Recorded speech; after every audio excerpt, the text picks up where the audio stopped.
Бір үзім нан. Баяғы бір заманда бай мен кедей көрші өмір сүріпті. Олардың араздығы сондай, бірін-бірі көргісі келмейді екен. Байдың үйі кең, әдемі болыпты, іші толған алтын мен күміс. Ал кедейдің үйі ағаштан жасалған, төбесін бұтамен жапқан қора екен. Алтын мен күміс түгілі нанын әзер тауып жепті. Егін егіп, оны суарып, күтіп, орып, өз күнін өзі көріпті. Бір жылы көктемде алапат су тасқыны болады. Бай алтынын көтеріп ағаштың басына шығып кетеді.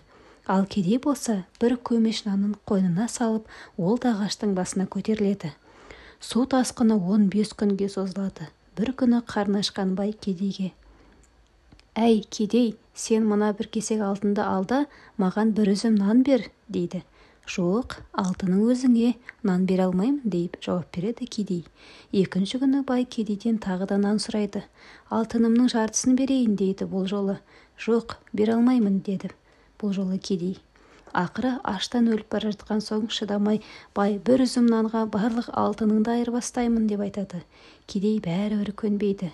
Бойынан күші кеткен бай бас айналып суға құлап кетеді. Ал келесі күні су тоқтап, кедей ағаштың басынан түседі.